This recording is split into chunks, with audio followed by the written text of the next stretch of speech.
Today we are going to be talking about Linux and comparing it to other operating systems. It is evident that Linux has many positive factors. Let's start with talking about the history. August 25, 1991, 21-year-old Finnish student Linus Benedict Torvalds announced his work on a free operating system. Later that year, the first version of Linux was released. In 1994, another version of the Linux kernel was released. It supported the single-processor i386-based computer system. Within 3 years of its existence, the kernel code base had grown to 176,250 lines of code. Then in 1995, there was the first trade show Linux Pacific. This became one of the most popular Linux shows for the next several years. In 1996, they released Linux 2.0, and this was a significant improvement over the earlier versions, being the first stable kernel to support multiple processing in a single system, and more processor types.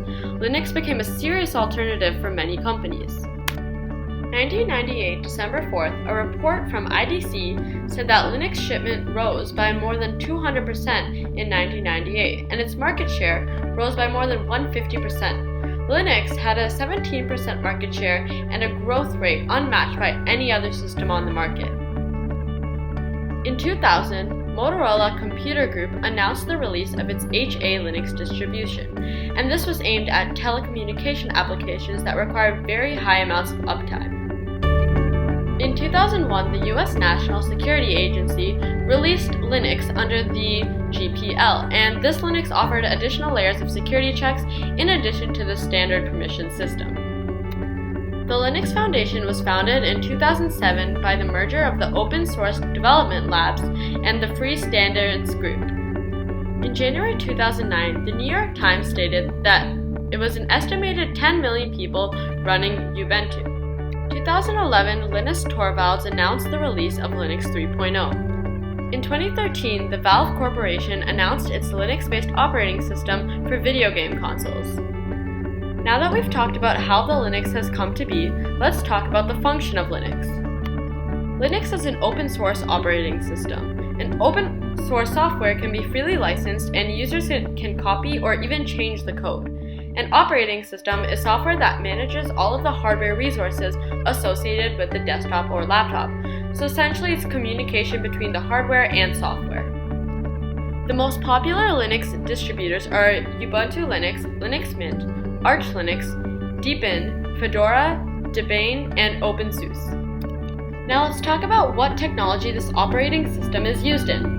It was used for voice recognition in cars, powerful graphic calculators, air traffic control systems, Japanese high-speed trains, motorcycles with board computer, IP address, and USB, robotic system for milking cows, and more. Most people know it for its function in desktops, laptops, smartphones, supercomputers, and home appliances. Now that we know what it does, let's compare it to other operating systems and talk about the different situations in which one would use Linux. We are comparing Linux, Windows, and macOS. Windows can be more compatible with different programs, and it has a lot of functions, so if you're a gamer, this might be the better option. However, it is more prone to viruses and it runs a lot slower. macOS is the least prone to viruses, and people think that Apple looks better than Windows, so if that's what you're going for, that might be the better option. However, it is very expensive and has very limited games. There are some limitations of Linux. It might be complicated to use, as most distros require a lot of computer knowledge in order to get them working. Also, the compatibility. It doesn't have as many games and programs as Windows. In addition to the fact that there might not be as many vendors because not many vendors sell Linux computers. People normally buy a Windows computer, reformat the hard drive, and install it by themselves. However, there are many reasons why Linux is better than the others. It is so reliable that other important companies use it, such as IBM, Panasonic, Cisco, Amazon, and more. Linux has evolved to be one of the most reliable operating systems in the world. To continue, Linux is completely free, which cannot be said about Mac and Windows, as those are expensive. Also, the server rarely requires restarting or updating, so system administrators would really appreciate this. Very rarely are there issues regarding viruses or random computer slowdowns, so this is a really good thing. It can be seen in this chart how Linux is faster than other operating systems. And it can be seen in this chart how Linux is better than other operating systems for family share and supercomputers. In fact, the top 10 fastest supercomputers all run on Linux. 476 of the fastest 500 supercomputers run on Linux, and only 3 supercomputers run Windows, the highest placing 187th in the world. And this is just because Windows is slower. It requires the use of more computer resources like memory, the processor, disk space, and therefore it runs slower. So if speed is important, Linux is right for you. Moreover, Linux is better than the other operating systems because of the variety. Linux is not a full operating system, it is just a kernel, and in order to use the kernel, additional software has to be used too. These are called distributions, or distros for short, and there are hundreds that exist.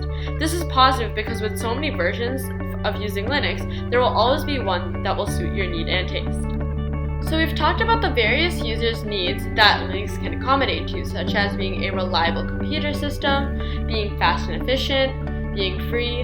However, it might not be accommodating to those wanting to play games or different programs because Linux might not support that. It can be seen how there are pros and cons to the various operating systems. Overall, Linux can be very beneficial for users.